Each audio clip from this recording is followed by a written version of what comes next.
Greetings, community, and welcome to NCBD Comics and another edition of Kevin's most anticipated reads tomorrow for New Comic Book Day 4/2/2025. And here we are once again, and it's great to be alive. I appreciate everyone that crews on in live. Appreciate you, Agu. And those of which that cruise on in on through on the rewind, I think that made sense. I appreciate you too. So, hey, I just want to make a quick statement of we're nearly one quarter through the way of this year. Actually, we are three, right? Yeah, we go a quarter way through this year. Spring officially. I just want to say it's been like, if I recall, 3 years since I've been doing this show solidly. A little bit more, and I think I've only made like 2 breaks in that time period. One on purpose, one by accident.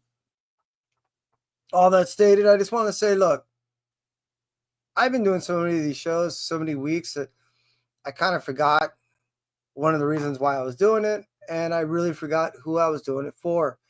So, yeah, I kind of remember on both sides, and I just want to say thanks to everybody that is at times has reached out to me and, more importantly, watch the show. I greatly appreciate you, truly. Yo, Jigs, what up? How you do? Hope all is well with you. Let's jump into it. It's going to be pretty quick. We basically are going to be talking about 2 publishers this week for me. Marvel started off with all new Venom issue number 5. Here we are. Okay, look, we're getting an identity revealed.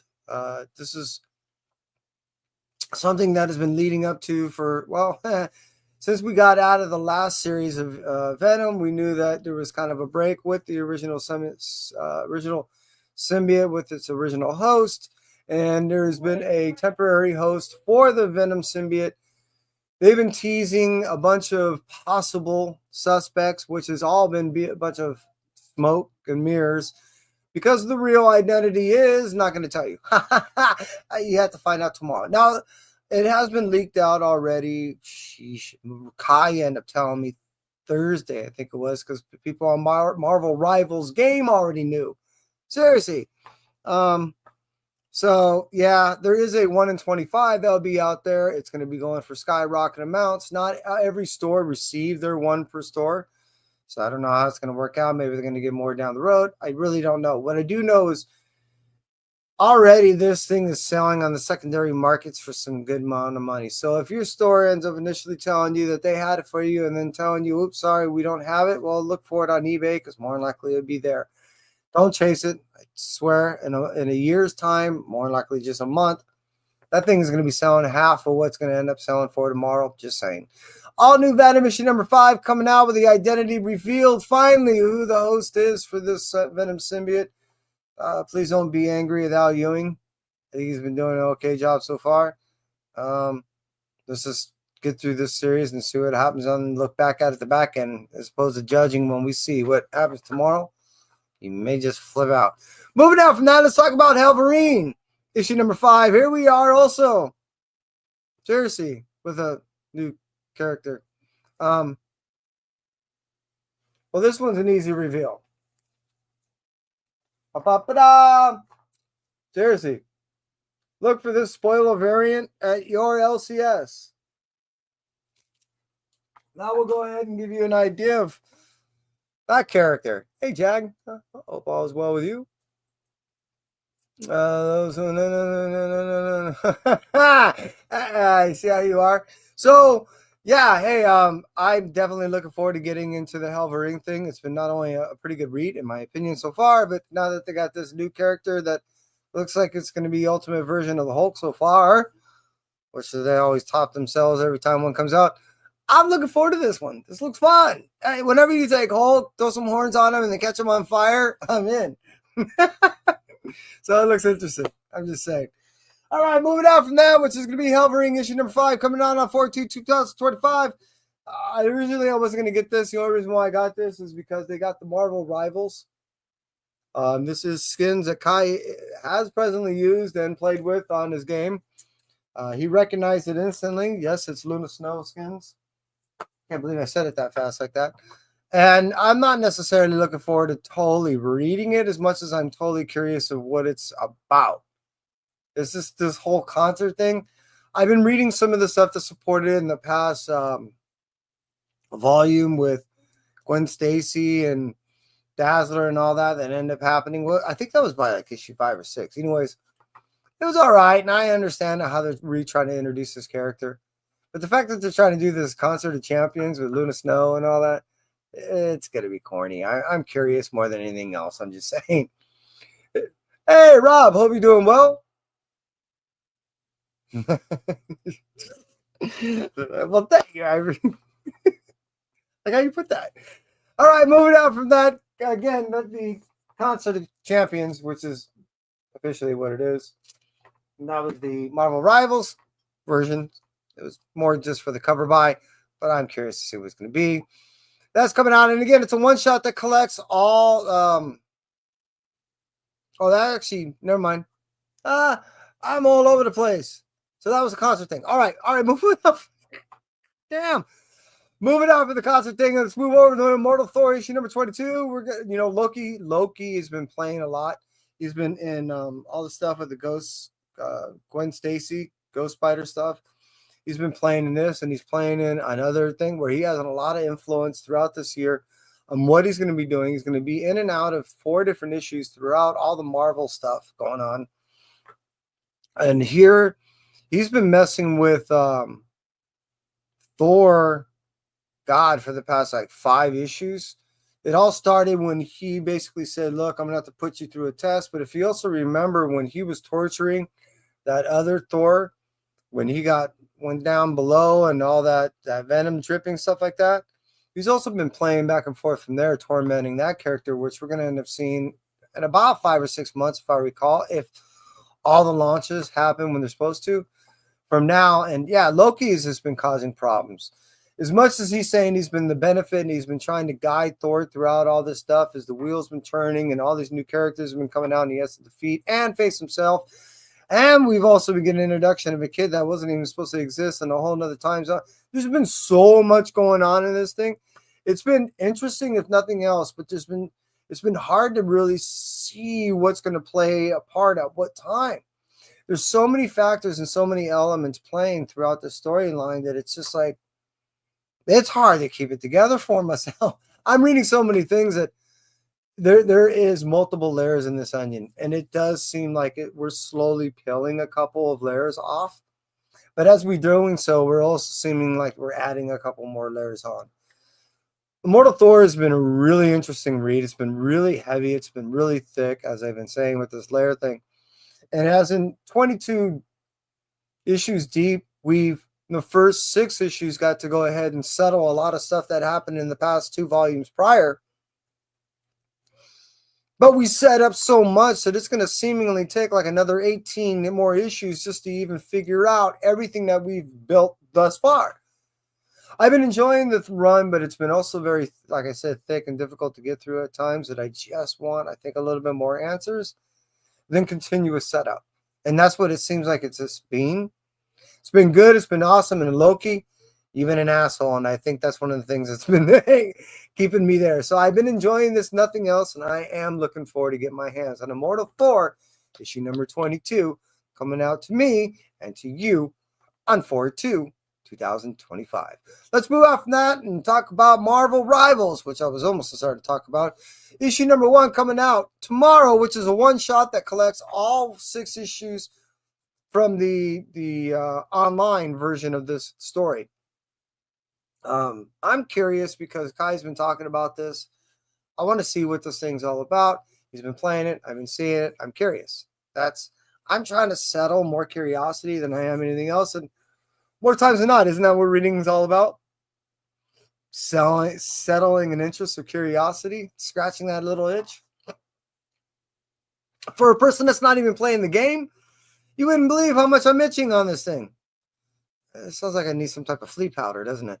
So I am curious to go ahead and get my hands on this thing. And the cool thing is I'm going to have to not chase a bunch of issues, and I'm not going to get a bunch of different variants. I'm just going to get a cover A, and I'll be done. Moving on from Marvel Rivals, issue number 1.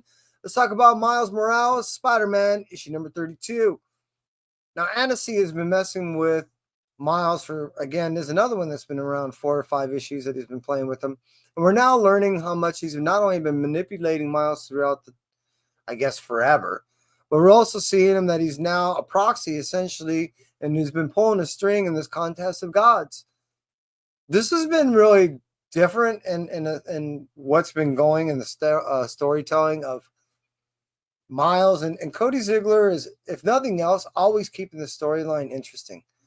I've really been enjoying everything that Cody's been doing with the storyline so far.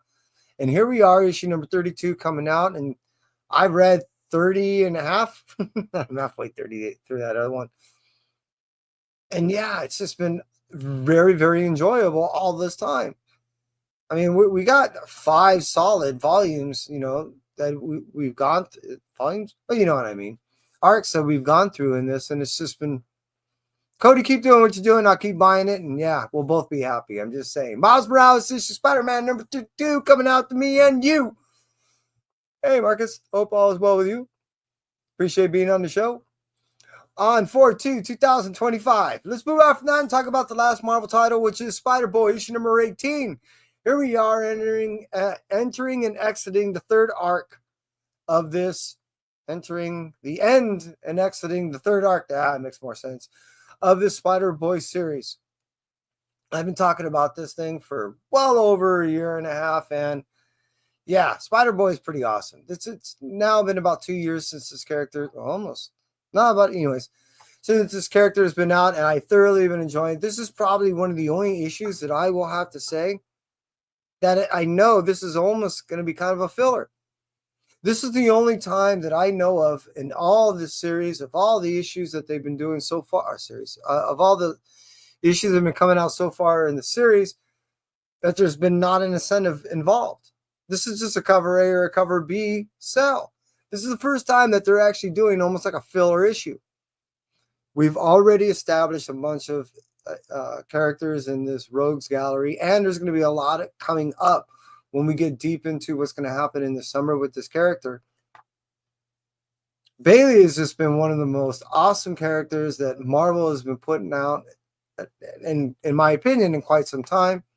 It's also been consistently written by Dan Slott, and it's been one of my most enjoyable reads that I've been getting out of Marvel thus far. It did not make my Blue Light special as it normally does, but it doesn't mean it is one of my most anticipated reads tomorrow for New Comic Book Day. Hey, man. On 4/2/2025. Let's move on from Marvel and let's talk about some Image stuff. Image, yeah, you've been knocking it out of the park, even the rock solid, more than almost anyone else. You've been my number 2 go-to when it comes to publishers, and I just been digging everything you've been doing in the past about 4 years now. So just keep up the good job, and here we start off with The Lucky Devils, issue number 3. I got to hang out with Charles D. Soule last week at the Revenge of Comics and Pinball. Being the way the event was set up, and being that there was other events happening at the same time, not only locally but also at WonderCon, I got to spend some time and not only poke around in this man's mind, but I got to see what he enjoys, not only reading but writing, more importantly.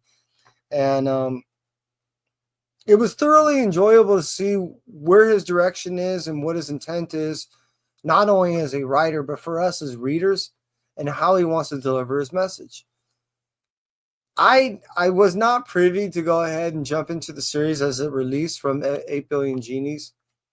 However, I was understanding of what the story's about and have read issue number 1 and has made it through the series. But my point being of all that, being that he's been not only writing The Lucky Devils, but also writing Eddie Brock's Carnage, I'm getting a feel for how this writer writes his stuff and his approach. This is quickly becoming one of my more favorite writers of late. And I really have been enjoying not only conceptually The Lucky Devils, but the delivering of this book, not only in his writing, but how well he works with his artist. These two not only communicate well between each other, but you can see it in the way this book is delivered to us as a reader, and that is his overall goal. Believe it from my lips as it comes from his. Yeah, that makes sense. So I'm dying to get my hands on it. I really been enjoying this journey so far. I believe it's a 9-issue series. Yes.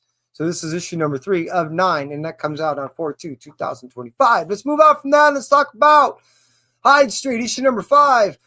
All right, now look, I not only got this cover because, I mean, look, but it's also a cover of, for those of you that may be as old as me, you may recognize that this is actually an homage. This is Jane Fonda back in the 1981, 82 times when we had this whole physical, everyone wanted to be this, dancers and stuff like that. So it is not only an homage to that, but it does depict a character that I have been enjoying so far in the series. So far, Hyde Street is made up of four main characters. It's made up of Miss Goodbody, which that was her, Mr. X-Ray, Pranky, and the scorekeeper. Yeah, and he's got like a little assistant dude. Now, Miss Goodbody, she ends up selling like all these health or diety ideas, or basically they're curses in a pill. And that's her stick. And all these people are trying to get souls to the scorekeeper. And if they get 10,000, that privies them to go ahead and be removed from High Street if they so desire. Now, Pranky, he's a little Boy Scout kid that he's been there for seemingly decades and refuses to leave. He's scratching at almost 20,000 souls, and he's just keep cranking them in there. X-Ray, he has a little more tragic of a story. And scorekeeper, I'm curious about what this guy is. He's almost just seems like some type of minion for the devil, I guess, just to go ahead and stuff off souls to hell. Not quite certain, but man, this is one of my favorite series. It is not only drawn by one of my more favorite line artists, Danny Mickey, but it is just overall one of my more favorite series coming out of this Ghost Machine thus far, outside of the core that initiated it all, the Geiger and Junkyard Joe. Yeah, Hyde Street is probably my next favorite. And that comes out of issue number 5 tomorrow to me to you on a Wednesday, 4/2/2025. Let's move out from Hyde Street and let's cruise over to, well, you may have guessed it, this week's Blue Light Special, which is I was a fashion school serial killer. Speaking of homages, a Janet Jackson homage, and this is a book that I've been looking forward to for almost 4 months now. Wagner and Hilliard do a wonderful job working together, and when it comes to this type of sick and twisted storyline, I believe they're masters at it. Truly, this is the way a lot of these horror stories come across. The formatting always tends to be the same and thoroughly enjoyable. I can't get enough. Issue number 1 tends to blow your mind. It opens your mind up to be susceptible to more information. Issue number 2 tends to go ahead and give you background and information and storyline of what to build upon. Issue number 3 tends to humanizes the character to the point that you usually feel sorry for this character, and then you end up siding with them. 4 usually goes ahead and forces you to be a little introspective and ask yourself, why am I now rooting for obviously a serial killer? And by the time you hit issue number 5, you're thoroughly questioning your not only reasoning behind your rationale, but of explaining to yourself why you go ahead and you're rooting for the killer more times than not, or just how the approach from the writer is, and it's delivering to where you end up not only rooting for usually an obvious serial killer in the storyline, but for someone that you end up feeling compassion for where you really shouldn't. And overall, I guess that's what I really enjoy about the story writing behind this writer. So that's why it really makes me eager to go ahead and get my hands on the next style of writing that this guy writes, because it's always something that usually fascinates me, and how he ends up roping me in on something that's usually visceral. And you just want to hurl every time you turn the next page, but you enjoy thoroughly what's being delivered to you, because it's just presented in such a manner that, well, that's why we end up reading this stuff, to always be thoroughly impressed, entertained, and sometimes in awe of what we enjoy. Hey, I appreciate everyone that decided cruising on through. Ben, Marcus, Agu, Rob, Jag. Wow, look at everyone cruise on through. Jigs. And look at that, Agu. You're first one in. I appreciate everyone to stop by, and I hope everyone, grabs those books that you've been looking for all week. And hey, that's it for me. Entropy. You stay well. Until next time.